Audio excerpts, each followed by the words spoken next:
Welcome to another special feature episode on Bold RSA. My name is Andiswa Ndlovu, your host, and today we are honored to have grade 11s from Lekoa Shandu who will be giving us their insights and perspective of what they think is Freedom Day.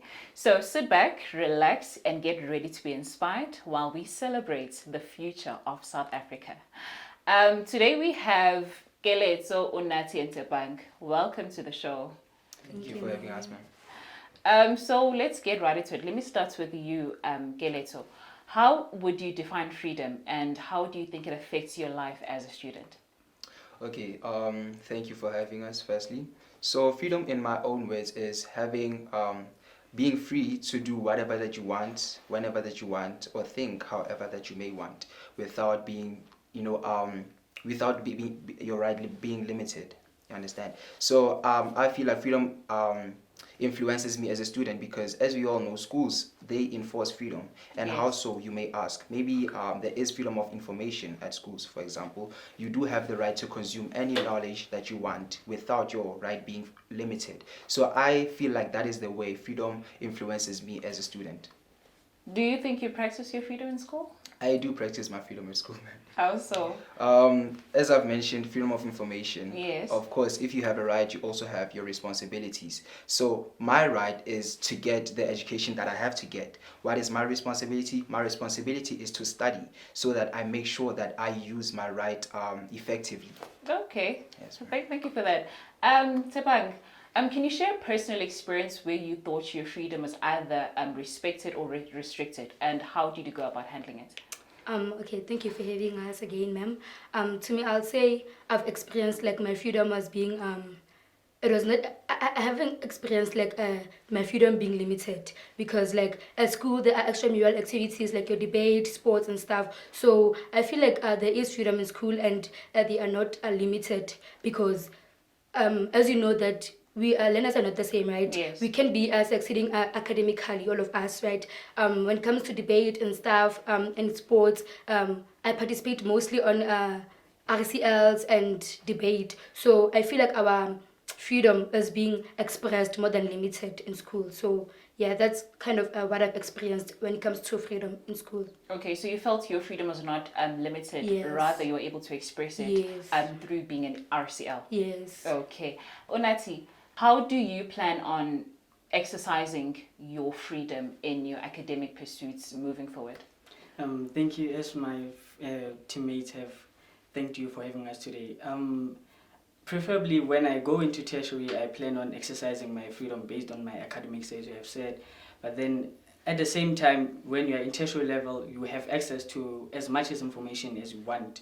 As I'm doing subjects like history, I'm able to learn about the past people and the past things. So when I transition into tertiary level, I plan on exercising my freedom of getting as much as information that I want, because knowledge is power. Okay, love that statement. Thank you so much, Onati. Thank you. So Keletso, what do you think are the most pressing societal issues that require attention from young people, in your opinion? Okay, so as we all know that young people face a lot of issues, right? Some are environmental, but in this case, we are only focusing on societal, right? So there are a lot like gender inequality or even academic stress. But let's take, for example, academic stress. Okay. They say the higher you go, the harder it gets. And in this case, that is the case. For example, you might not be coming from a advantaged home, you might be coming from a disadvantaged background. And obviously the expectations from a parent is getting very high because they expect you to take them out of that situation. So that is creating a lot of academic stress. And I don't think that only young people should be focusing on this issue, only young people only, because we all know that from the government or from the parliaments, there are a lot of, let me say, older people. There are a lot of older people in the government. And it's unfair that they are not considering our issues. They are not acknowledging the issues that we as young people face. We should end academic stress by all means. There might be a lot of ways that we can end this issue, but it's very important that we keep on focusing on ending this issue. Okay, so you made an example of coming maybe from like an advantaged home or not. Besides that, how do you deal with academic stress personally?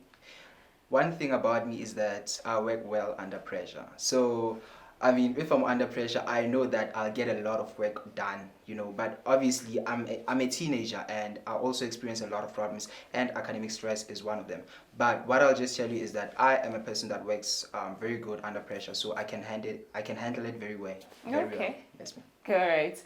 Tepang, beyond academics, how do you plan on exercising your freedom in your personal life and decision-making processes? Okay, I'm planning on practicing my freedom by participating in a lot of things, not actually a lot of things, but things that will maybe calm that academic stress in school. Not only academic stress, as Keletota said, that others come from advantaged home, right?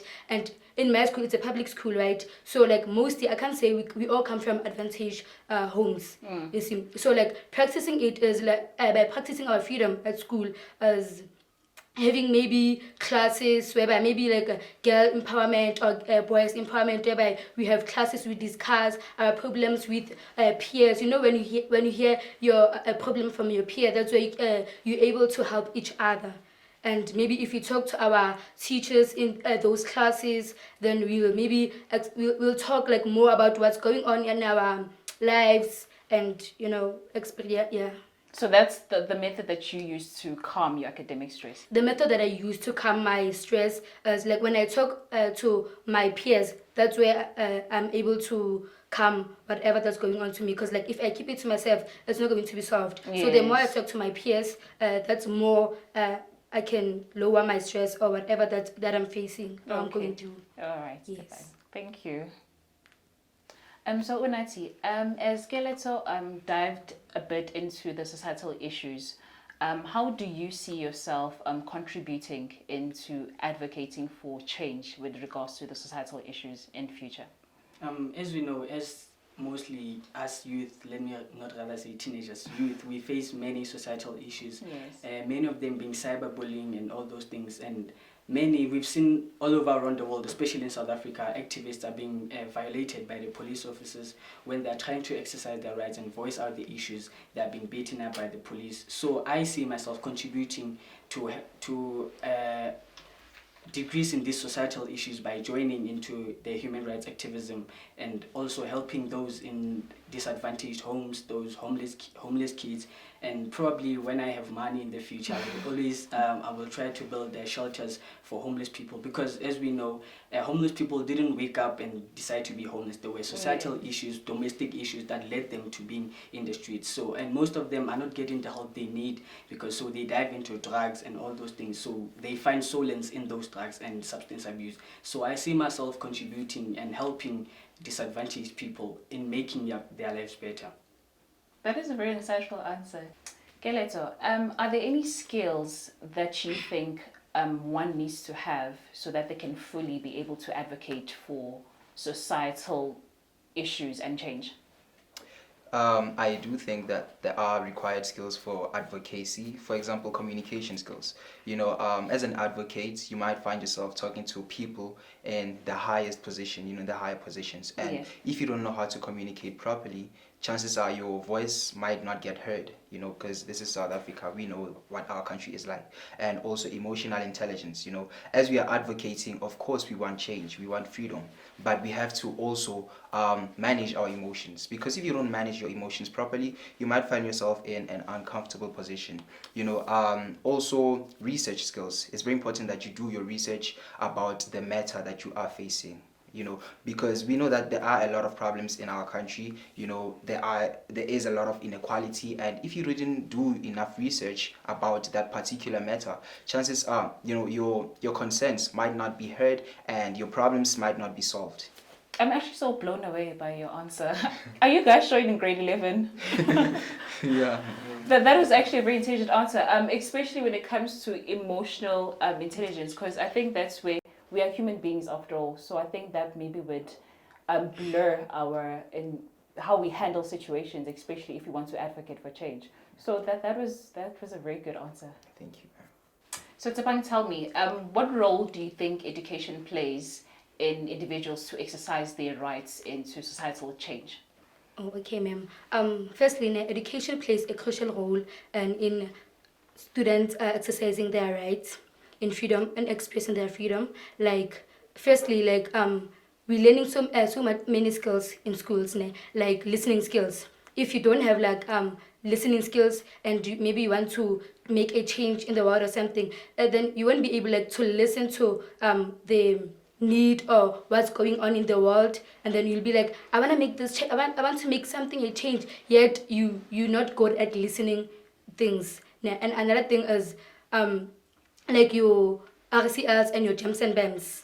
Then we in that part they teach us to be good leaders for the future, right? Remember, you need to teach a child at a young age so that they can be good leaders for the future. So we have to start at an early age. Okay. So now at schools, as we learn to be RCS, it's that at small things to bigger things, as a small step by step until you reach there. So in school, obviously, when you become an RECL, for instance, then obviously there are certain changes that you have to make at school.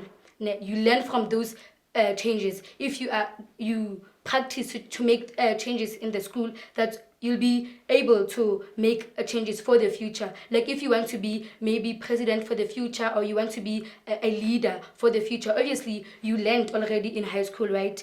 We learning to make changes at school, the challenges that we're facing as teenagers at schools. So when we learning like how to make changes as leaders for the future. Yes, so Tsapang, are you an RCL at school? Yes, ma'am. So that's where you learn to tackle some situations at school Yes. that require you to express your freedom. Yes, So can you name one for me? One for? Like an issue that probably a scenario that you've experienced as an RCL that needed you to express your freedom. Okay, ma'am. Another one that I would like to talk, the challenges that we've often faced at school is when it comes to LGBTQ learners. Yes. There was an LGBTQ learner who came to me. Then he told me that in the toilets, boys are bullying him because he's a part of LGBTQ. Then we had to solve that problem. Then that's when I was like, you know what? How about like we launch a boys where we talk to boys that you don't have to discriminate this person because of he's part of LGBTQ. That's how he is, and you can't change the way that person is. Yes. Then another one is like late coming. When the learners come late, obviously they'll say, you don't know what happened for us to come late. They'll come up with excuses that are not that huge excuses that can be solved only if they told us that we're facing this kind of problem. Yes. So other learners mostly they come late because they come from home early, but then they go to the streets, maybe they smoke, do stuff. Then when they come to school, they say, I came late because my clothes were dirty or my clothes were, So that's when we decided, like, how about we make a list, and then if they come late for maybe 3 days in a week, then we call their parents and hear the issue that made them to come late. So in that way, I'm practicing on solving problems for the future. Yes. Also, in jumping into the issue that Chapang mentioned, Yes. academics play a crucial role in helping us teenagers exercise our rights. Subject to life orientation helps us acknowledge our rights and also our responsibilities, and those teachings will help us grow in the future and become better leaders. Cool. Thank you for that, Donati. Thank you. So getting into our last question, I'm just going to put it out there and anybody can answer. So in your opinion, what can schools do to tackle culture of change and societal responsibility among students? So as we all know, for you to advocate for change, as the question that you've posed to us before, there are certain skills that you need to require. Yes. So I'll just talk about freedom of speech and freedom of thought. Okay. For freedom of thought, there are subjects like life orientation. Those subjects promote critical thinking, and critical thinking is very important for advocating for a culture of change. Freedom of speech, we have things like debate, public speaking, and even poetry, because you can also express your emotions or your issues through poetry. Yes. But I'll just talk about debate and public speaking. For example, this discussion that we are having right here, it is freedom of speech, and we are from a school, so that shows the visibility of the schools, what schools are promoting at such a large scale. They are promoting freedom of speech because we have things like debate and public speaking. These things are made for us as young people. These things are there for us. So it's very important that we as young people become determined for change. It's very important that we become thirsty for change, because if you don't want things to change, then who will change them? there is no such thing that you don't have the power to change anything. Yes. You know, as my good friend always says here, if you think that you're ever too small or too young to make a difference, you have never been in a room with a mosquito. Because think about it, a mosquito is just a small little insect, but Yes. it can cause you to not sleep the whole night. Definitely. So it's very important that we become young people who are determined for change, who are focused on making a difference in the world. So, Keleto, you are saying what is important is freedom of speech. Freedom of speech as well as freedom of thought. Okay. Also adding on what Keleto said, I think schools, as we know, on the 21st of March is Human Rights Day, right? Yeah. So schools should not only host events on that particular day, but also throughout the year, where they promote human rights, and also in those human rights there are responsibilities. So it is critical that they teach young students responsibilities more than freedom rights, more than their human rights, because learners, or let me say teenagers in schools, what they know, they can shout that I know my rights but not my responsibilities. So it is critical that schools teach teenagers their responsibilities, and also they hold quizzes and all those things that can instinct critical thinking, as Keleto said, Yes. amongst learners about their responsibilities. Oh, and lastly, as he said, at school, one thing I've realized at schools now, we mostly they teach us about our responsibilities rather than our human rights rather than our responsibilities. So it's best if, like, when they teach us the human rights, they should also include our responsibilities. Because when you go at school, most learners, they complain about we have a right to do this, but not knowing their responsibility. So how can you know your right whereas you don't know your responsibility? Like last time, Val University of Technology hosted an event on the 21st March. Most people were when they said people can add their opinions and stuff. Most people added their human rights and telling that the government is not giving us this, the school is not doing this, but they forgetting that their responsibilities. What are they supposed to do in order for that human rights to be fulfilled? Because like they mostly be saying that schools are not offering our learners laptops and stuff, but what are their learners doing at school? So the more they teach us our responsibilities, that's more things are going to be better. Because there's no way that you're going to complain about human rights whereas you don't know your own responsibility. And I was about to ask as you were talking, because I'm like, which responsibility are you referring to? But as you continue to talk and made the example actually makes sense. So you are saying that you should know your responsibility before You complain about your rights. so that you can know what to do so that you can get your human Yes. rights. Okay. all right. Also adding on to what they said, Yes. it is important that schools teach the learner that there are rights that can be limited by the teachers or the parents, like the freedom of movement. As we know that there is a right to freedom of movement, but at schools it can be limited because you can't be outside the class during school hours. So they should schools should promote responsibilities and also human rights, and should tell the learners and teach the learners that there are rights that can be limited. And that's actually very profound. I'm sorry, I'll come to you again. It's actually very profound, Unati, because it's not all rights, and maybe some of the students don't even know that, because they think it's my right to have freedom of movement. So if I want to stand up right now and go outside while I have a class, it's my right. And that should be taught in schools, that it's not all rights. Some are actually limited, as you just mentioned. Yes. Okay. Keleto, you wanted to say? Also talking about the limitation of rights, right? Yes. Let me make a fundamental example. Back then, when we had the pandemic in South Africa, we knew that we were not allowed to go outside. That did not mean that we didn't have freedom of movement, as he just said. We did have freedom of movement, but it was just limited. Yes. Why was it limited? It was limited for our own benefit, for our own health. It's very important that we don't look at things with the negative eye, you understand? It's very important that we didn't look at the pandemic with a negative eye, that no, the president doesn't want us to go anywhere, or the president doesn't want us to do anything. It is for our own good. Freedom of movement was limited. It doesn't mean that we didn't have freedom of movement. And that is actually such a good example, Keleto. Keleto, Tepang, and Unati, thank you so much. This was very insightful, even for myself. I also just learned a lot, or things that I learned when I was your age as just coming back to me. You guys are very smart also. Thank you so much for coming to the show. Thank you. And that concludes our special edition episode today. Thank you so much to our youngsters from Lekoa Shandu Secondary for joining us. You can continue the conversation on our platform. Go out there and tell us what you think about Freedom Day.